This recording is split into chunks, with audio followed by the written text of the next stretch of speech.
Welcome to the Nonprofits, where today we cover two stories where pastors claim that voting for the wrong person can be hazardous to your health. In a bizarre twist, a pastor, Robert Henderson, claims he healed a man who had been hospitalized for voting Democrat, suggesting that spiritual ailments were merely a side effect of poor political choices. Repent and you'll be cured, he proclaimed, as the switching parties could remedy everything from the sniffles to serious health issues. The second pastor proclaims that fulfilling their divine assignment will protect them from death. These spectacles of faith, views of partisan politics, showcase how some religious leaders are reinterpreting a political affiliation as a matter of spiritual life and death, prompting laughter and concern in equal measures. After all, who knew a vote could be so hazardous to your health? These articles are from The Friendly Atheist by Him and Meta on September 26, 2024, and Slate Magazine by Molly Olmstead on September 25th, 2024.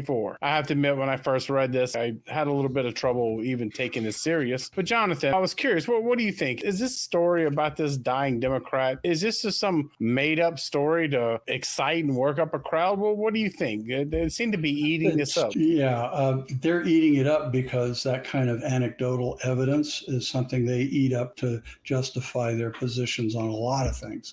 But one of the things that makes me kind of interesting is that, the preacher prayed for him, right? And 5 minutes later, a congregationalist who was aware of it, was somehow related to the gentleman involved, got a phone call saying he just came out of his fever broke, he's fine, and that was about 5 minutes after that. And I'm sitting there thinking to myself, I've been in a lot of hospitals, but that word, when somebody's fever breaks or something like that, will go to the doctor right away and then go no place for 10 or 15 minutes, sometimes an hour. And then it will finally get out to like family and friends and things, because they got a lot going on, especially in ICU, so it's like I was supposed to get released and it took at least 3 hours to just get my release papers up there. And then, and that was like hours after I actually responded to the medication I was on. So it was like, yeah, I don't think that his prayer happened when, before his fever broke. I think it happened somewhat after the fact. So it's like, doesn't make sense to me, but it does make sense to me that the preacher Henderson stoked the correlation with the timing of the prayer, because why wouldn't he? He's trying to get his congregationalists to believe every word he says, and so naturally he cured the guy, right?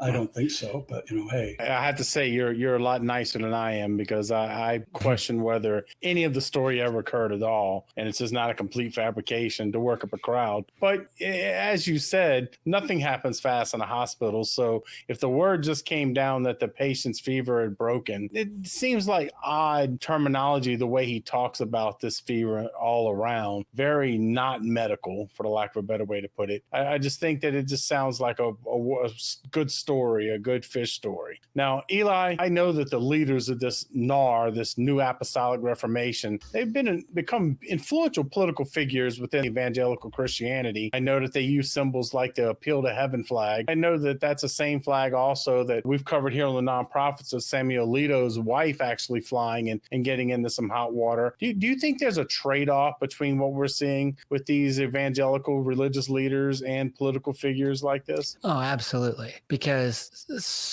political leaders of a particular persuasion have learned that they can get free campaign support just like from church leaders, just by like presenting the right image. If they say the right things, they take the right pictures, these churches will fill the ballots on your behalf for free. And that's what's happening.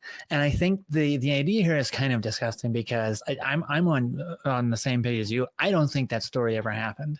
And the reason I feel pretty confident about that, like I didn't work in a hospital, but I've worked in the medical field and I did some clinicals, and I don't remember like a lot of phone calling taking place when developments happen. Like the people that are there need to know. And then if somebody like the next of kin comes in and is there in the room, they're like, hey, what's going on with treatment? But for the most part, like if it's an adult with a fever, that adult is capable of making their own medical decisions, and you're not going to call anybody to tell them that the fever broke, because that just doesn't make any sense.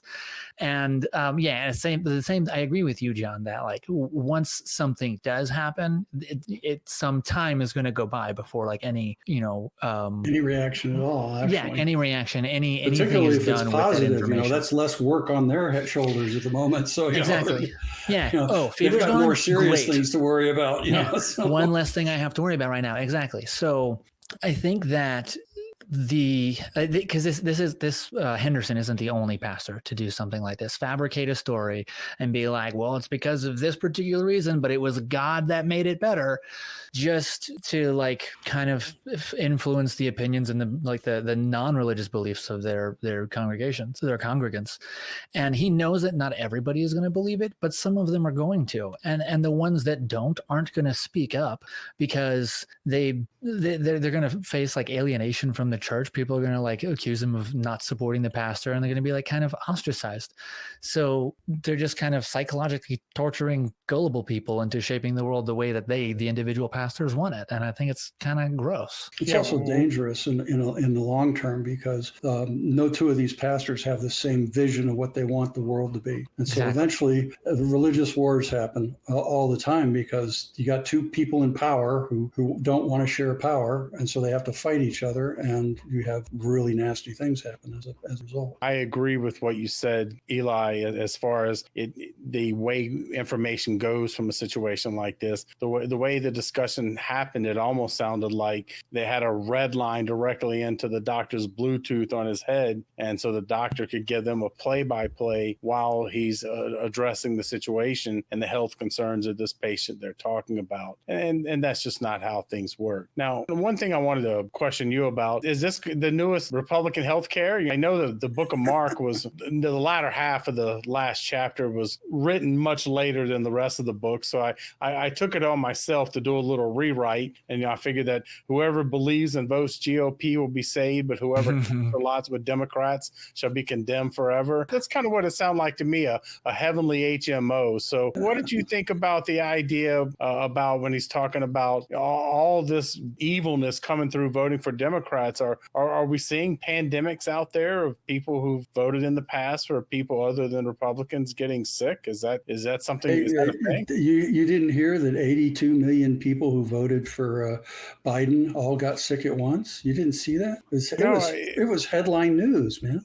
Well, at least it was in the religious newsletters. But maybe I'm just kidding. But the idea is also that these things are made up all the time. I mean, lying has become the new way to get everybody to get excited. And I'm sitting there going, there's literally, the country is the strongest economically and otherwise that it's ever been. Wages are up, all that, and they still claim that it's going to the dogs, right? And they claim that because if things are going better under their demonic, because they like to demonize us, but not only that, but not just Democrats, but anybody who's not a Republican is considered literally working with the devil. And that's how they present this. They have a black and white theology, and that black and white is very important to them to maintain. And so they want to make sure that they're on the right side of things, that they're on God's side. And, one of the old sayings I heard is and this is a little different than most people heard,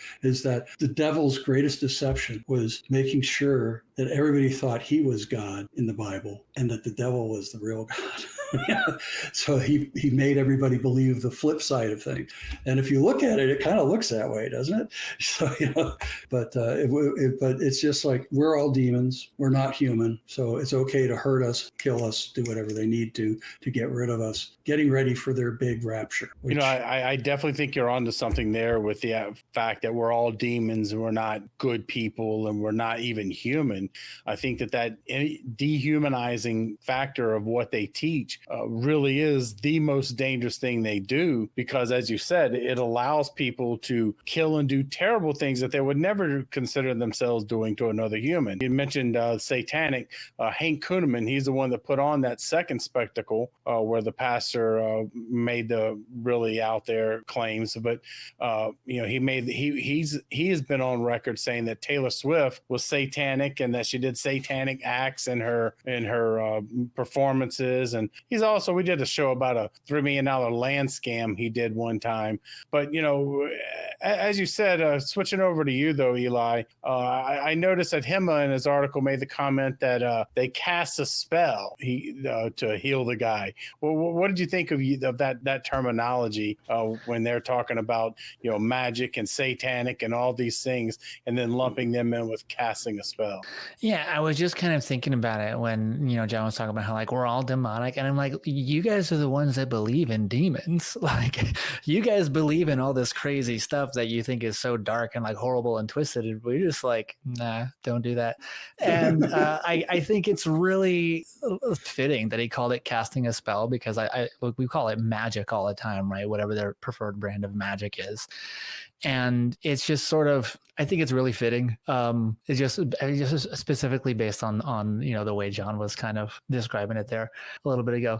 As I'm looking at it, it's just one of those stories where you hear it from the outside and you're like, how do people think this really happened?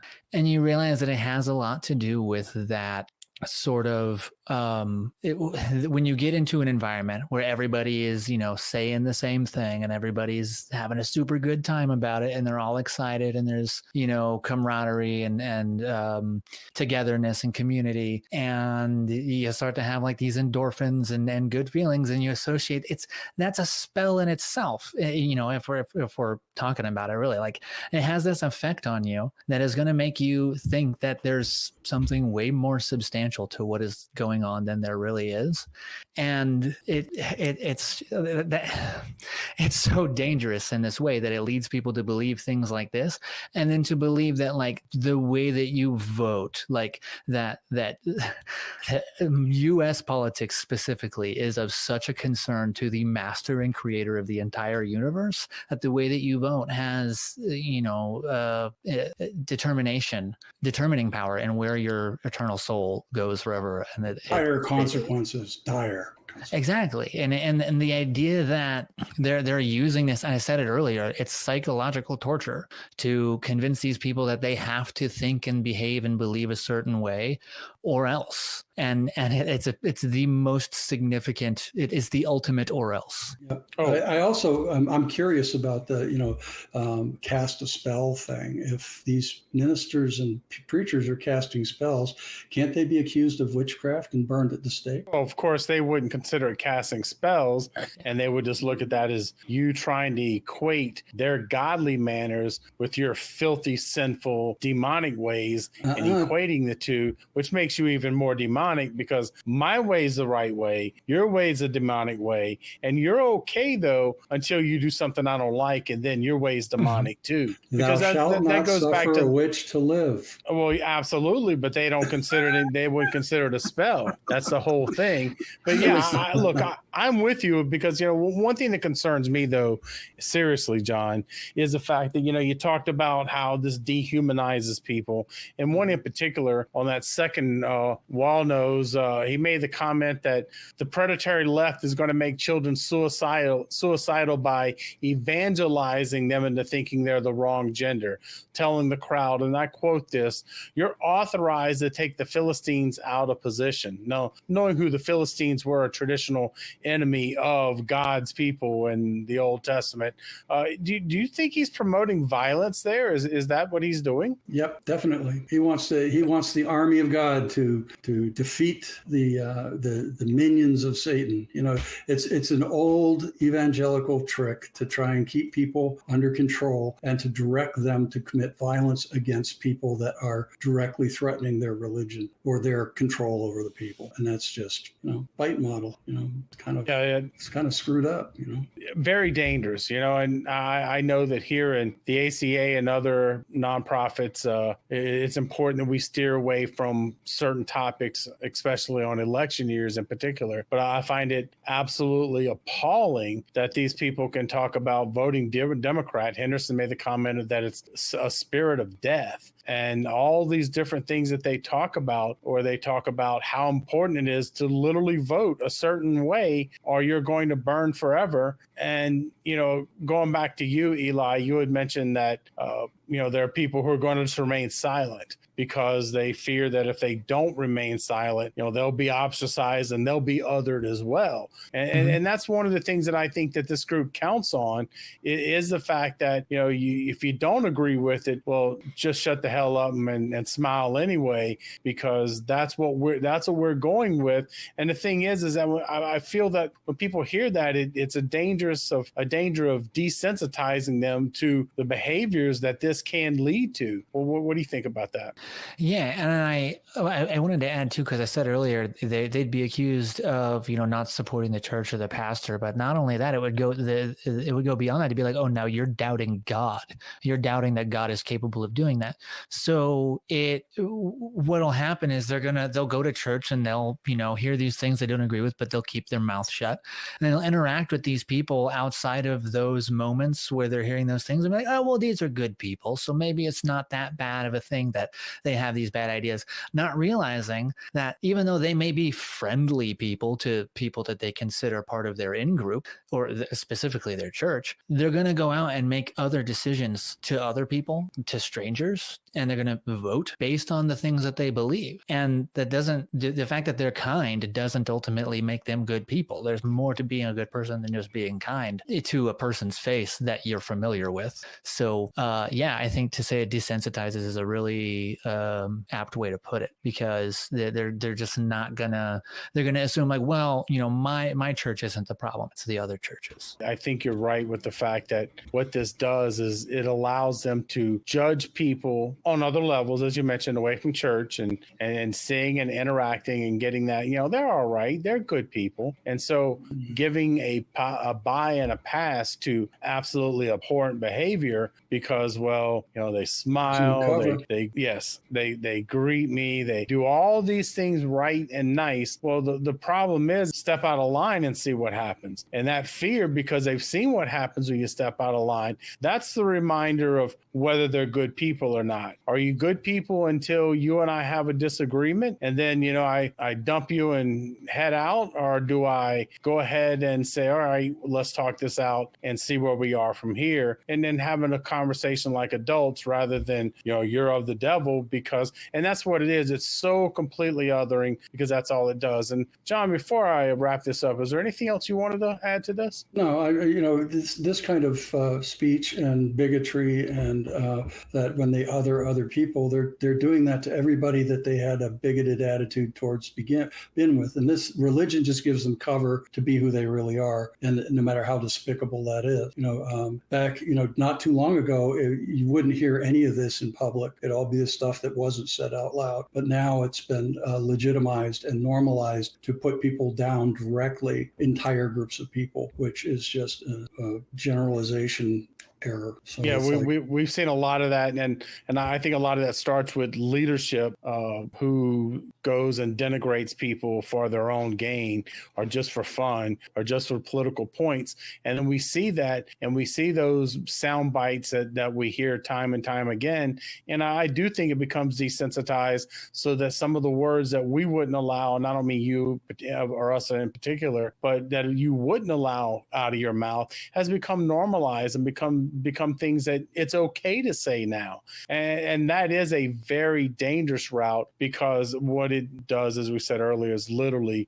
dehumanizes people and tells people to get in line or else. And having been a person who was raised in a get in line or you're going to hell, I know what that's like. And I can't help but think that people can do better. Even if you want to keep your God, while I might disagree with you on your God, people can do better than that. And I hope that ultimately people see these people for what they are. I appreciate both of you for this conversation. I thought we enlightened found some good things to talk about. And I look forward to having another conversation. Well, except maybe without Jonathan. But seriously, though, if you want to see more nonprofits with or without Jonathan, click here, click down below.